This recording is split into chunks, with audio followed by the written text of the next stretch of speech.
အားလုံးပဲမင်္ဂလာပါဒီကနေ့မှာပြန်လည်ပြီးတော့နှုတ်ကပတ်တော်အဖြစ်အတူတကွဆင်ခြင်နှလုံးသွင်းဖို့ရန်အတွက်ယေရှုနာမအဖြစ်ဖိတ်ခေါ်ပါတယ်ဒီကနေ့ရွေးချယ်ထားတဲ့ကျမ်းပိုက်လေးကတော့39ခုမြောက်သောစာလံအပိုင်းငယ်1ကနေ40ထိကိုကျွန်တော်တို့အတူတကွဆင်ခြင်နှလုံးသွင်းမှာဖြစ်ပါတယ်ဒီကျမ်းစာဟာတကယ်ကိုရှည်ပါတယ်ဒါပေမဲ့အကုန်လုံးရှင်းပြတာမျိုးအကုန်လုံးပြောပြတာမျိုးမဟုတ်ဘဲနဲ့ဒီနေ့မှာဆိုလိုရင်း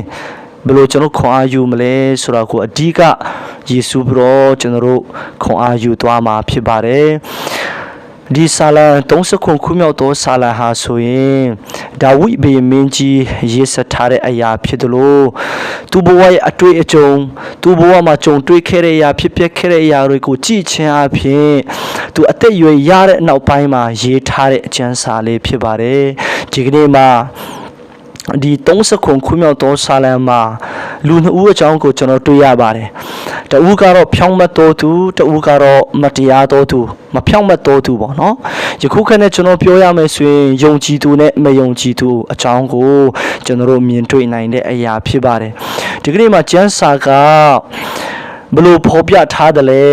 ကျမ်းစာကကျွန်တော်တို့ကိုဘလို့တွင်တင်ပေးထားတယ်လဲဆိုတဲ့အရာလေးအဖြစ်အတူတကွခွန်အားယူရမှာဖြစ်ပါတယ်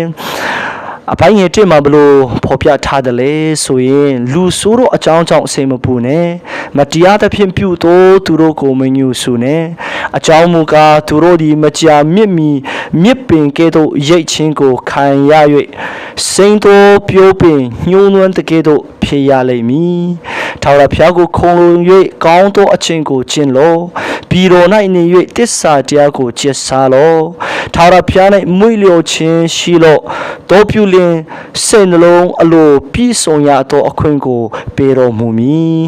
စာလံ39ခုမြောက်သောစာလံအပိုင်းငယ်1ကနေ4ထိကိုကျွန်တော်တို့ဖတ်သွားတာဖြစ်ပါတယ်ဒီကျမ်းစာထဲမှာကျွန်တော်ကြည့်တဲ့အခါမှာမတရားသောသူလူဆိုးဆိုပြီးတော့ကျမ်းစာကဖော်ပြထားပါဖြစ်ပါတယ်တနည်းနဲ့ပြောမယ်ဆိုရင်မယုံကြည်သောသူလောကမှာ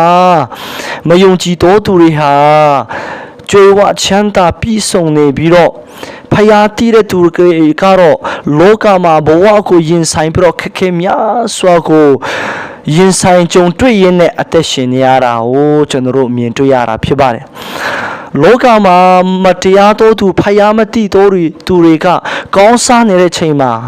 ဖျားတိတဲ့သူဖျားကိုကြောက်ရွံ့တဲ့သူကဒုက္ခပေါင်းများစွာကိုရင်ဆိုင်တဲ့အခါမှာဒီနေ့ခရိယန်တွေတော်တော်များကဖျားကိုမေးခွန်းများစွာမေးတတ်လျက်ရှိပါတယ်ဒီနေ့မှာဒီနှုတ်ကပတ်တော်ကိုနားထောင်ပြီးတော့ဒီနေ့မှာခွန်အားယူနေတဲ့သူရောဘဝမှာဖျားကိုမေးခွန်းများစွာမေးဖူးသလားလို့ဒီနေ့မှာမေးခွန်းလေးမေးချင်ပါတယ်ဘဝမှာအစင်မပြေမှုတွေခက်ခဲမှုတွေကြုံတွေ့တဲ့အခါမှာဖျားကိုမေးခွန်းမေးဖို့ရန်အတွက်အင်မတန်မှလွယ်ကူပါတယ်ဘာကြောင့်မယုံကြည်သောသူတွေကတော့ကောင်းစားနေပြီးတော့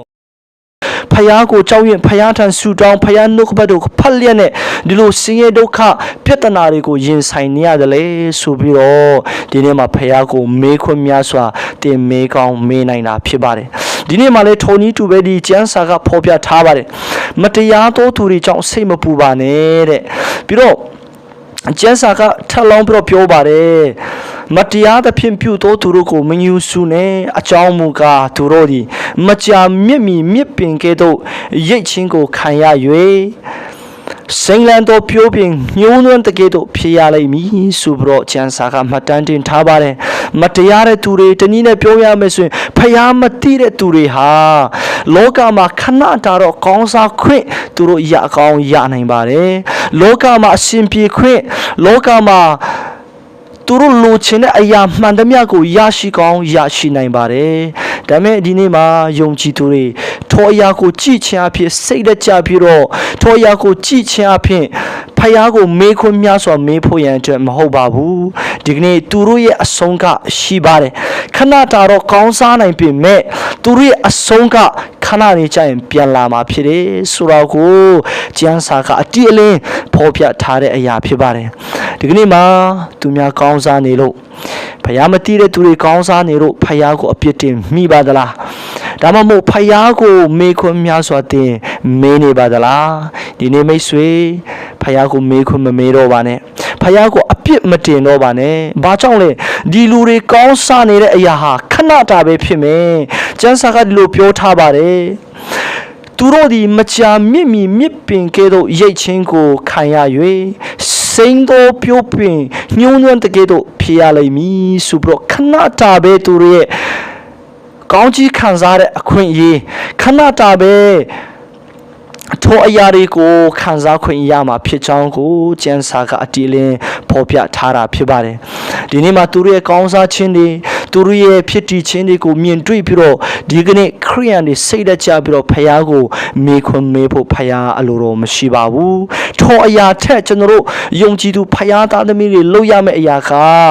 ကျမ်းစာကအတိအလင်းဖော်ပြထားပါတယ်ထာဝရဘုရားကိုခိုလုံ၍ကောင်းသောအခြင်းကိုကျင့်လို့ပြီးတော့၌နေ၍တစ္ဆာတရားကိုကျင့်စားလို့ထာဝရဘုရား၌မွေ့လျော်ခြင်းရှိလို့တော်ပြုလင်စိတ်နှလုံးအလိုပြည့်စုံရသောအခွင့်ကိုပေးတော်မူမည်ဆိုပြီးတော့ကျမ်းစာကဖော်ပြထားပါတယ်သူတို့ကိုကြည်ပြီးတော့အားကျနေတာထက်သူတို့ကိုကြည်ပြီးတော့စိတ်တကြနေတာထက်သူတို့ကိုကြည်ပြီးတော့ဖယားကိုအပြစ်တင်နေတာထက်ဒီကနေ့မှာတင်ကိုးကွယ်သောဖယား၌မွေ့လျော်ခြင်းရှိပါ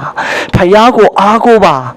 ထိုတော့ပြုလင်စိတ်နှလုံးအလိုပြည့်စုံရသောအခွင့်ကိုဖယားကအတင်ကိုပေးမှာဖြစ်တယ်ဆိုပြီးတော့ကျမ်းစာကမှတ်တမ်းတင်ထားပါတယ်ဒီနေ့ယုံကြည်သူခွန်အားပေးခြင်းပါတယ်မယုံကြည်သူတွေကိုကြည်ပြီးတော့စိတ်ရမကြပါနဲ့မယုံကြည်သူတွေကောင်းစားနေတာကိုကြည်ပြီးတော့အားမရပါနဲ့ထိုရာအားလုံးကခဏတာပဲသူတို့ပိုင်ဆိုင်ခွင့်ရတာဖြစ်ပါတယ်ခဏတာပဲခံစားခွင့်ရတာဖြစ်ပါတယ်ဒီနေ့ဖယားသားသမီးတွေက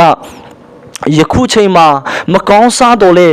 တနေ့ကျရင်ဖျားပြင်ဆင်ပေးမယ့်အရာတွေကိုကျွန်တော်မြင်ရအောင်မှာဖြစ်ပါတယ်တနေ့ကျရင်ကောင်းကင်နိုင်ငံကိုဝင်စားရအောင်မှာဖြစ်ပါတယ်ဖျားကိုခိုလုံရတဲ့အကျိုးအကြောင်းက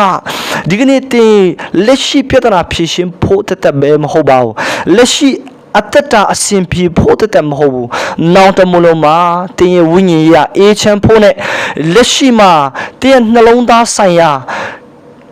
ဖယားကတင့်ကိုခွာပေးပြီးတော့ငြိမ်သက်ခြင်းအခွင့်ကိုတင့်ကိုပေးမှဖြစ်တဲ့အကြောင်းကိုဒီကနေ့ခွာပေးခြင်းတဲ့အရာဖြစ်ပါတယ်ဒီနေ့စာလင်ရေးဆရာကထလောင်းပြီးတော့သူပြောတဲ့အရာကပါလေဆိုရင်ဖြောင်းမတော်သူသည်စွန့်ပစ်ခြင်းကိုခံရသည့်အကြောင်းသူ၏သားမြေတို့သည်တောင်း၍စားရသည့်အကြောင်းကိုငါသည်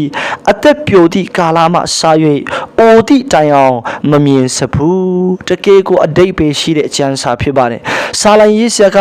ကျွန်တော်အသက်ရွယ်စဉ်ကလေးကနေစပြီးတော့ယခုထိတိုင်အောင်ကျွန်တော်ဖယားကိုကြောက်ရွံ့တဲ့သူဖယားကိုအားကိုးတဲ့သူတွေရဲ့အသက်တာကိုကြည့်တဲ့အခါမှာသူတို့ရဲ့သားစဉ်မိဆက်ဖယားကိုအားကိုးခြင်းကြောင့်တောင်းစားတဲ့သူမရှိဘူးဆိုတာကိုကျွန်တော်တို့မြင်တွေ့နိုင်တယ်ဆိုပြီးတော့စာလံရေးဆရာကရေးထားတာကိုကျွန်တော်တို့မြင်တွေ့ရတာဖြစ်ပါတယ်ဒီနေ့မှာမတရားသောသူတွေကဒီနေ့မှာသူတို့ကောင်းစားနိုင်တယ်နောက်တစ်ချိန်ကျရင်သူတို့တောင်းစားကောင်းတောင်းစားနိုင်ပါတယ်ဒါပေမဲ့ဖယားကိုယုံကြည်အားကိုးပြီးတော့ဖယားကိုရှာတော်သူတွေကသူတို့ရဲ့ဘဝတစ်ခုလုံးမှာဖယားကဘယ်တော့မှတောင်းစားတော်သူအနေဖြင့်ထားမှာမဟုတ်ပါဘူးဘာကြောင့်လဲသူတို့ကဖယားကိုကိုးစားတဲ့အတွက်ဖယားကိုယုံကြည်နေတဲ့အတွက်ဖယားကအမြဲတမ်းသူတို့နဲ့အတူပါရှိလေဖယားကသူတို့ကိုမဆာလျက်ရှိတယ်ဆိုတာကိုကျွန်တော်တို့မြင်တွေ့နိုင်တဲ့အရာဖြစ်ပါတယ်ဒီနေ့ခွန်အားပေးခြင်းပါတယ်သင်ဖယားကိုယုံကြည်လို့သင်ဖယားကိုအားကိုးလို့စိတ်တကြနေပြီလားစိတ်တမကြပါနဲ့ဖယားကအချိန်တိုင်းသူရဲ့အလုပ်ကိုလုပ်မှာဖြစ်ပါတယ်ဆက်လက်ပြီးတော့အားကိုးပါဆက်လက်ပြီးတော့ချီးမွမ်းပါဆက်လက်ပြီးတော့ပေးဆက်ပါဘာကြောင့်လဲထောရအားလုံးကထိုက်တန်ပါတယ်ယခုခဏတာအတွက်ပဲကောင်းစားဖို့မဟုတ်ပါဘူးနောက်တမလို့အတွက်လည်းရှိနေပါသေးတယ်ဆိုတာကိုမမေ့ဖို့ရန်အတွက်ဒီနေ့ခွန်အားပေးခြင်းပါတယ်ဒါကြောင့်ဖယားကိုယုံကြည်အားကိုးတဲ့သူကသူတစ်ပါးတွေကထိုသူကိုမချီးမွမ်းရင်တောင်မှထိုသူရဲ့ကောင်းချောင်းကိုမပြုတ်ခဲ့ရင်တောင်မှဘယ်တော့မှကဲ့ရဲ့ရဲမှာမဟုတ်ဘူးဆိုတာကိုကျွန်တော်တို့မြင်တွေ့နိုင်တဲ့အရာဖြစ်ပါတယ်ဒါကြောင့်မလို့ဆက်လက်ပြီးတော့ဖယားကိုအားကိုးပါဆက်လက်ပြီးတော့ဖယားကိုချီးမွမ်းပါမယုံကြည်သူတွေကောင်းစားခြင်းကြောင့်မယုံကြည်သူတွေကြီးပွားခြင်းကြောင့်တင်စိတ်ရမကြပါနဲ့ခဏတာပဲဖြစ်ပါတယ်ဖ ယားကယုံကြည်သူတွေကသူတို့နဲ့အမြဲတမ်းတူရှိလျက်ဖယားကကောင်းကြီးပေးလျက်တမလွန်အတွက်လည်းလုံခြုံစွာဖြင့်ဖယားကစောင့်ထိန်ပေးနေတယ်ဆိုတာကိုဒီကနေ့ခွန်အားပေးခြင်းတဲ့အရာဖြစ်ပါတယ်။ကြားနာတဲ့သူအယောက်ချင်းစီတိုင်းအတွက်ဖျားရှင်ကောင်းကြီးပေးပါစေ။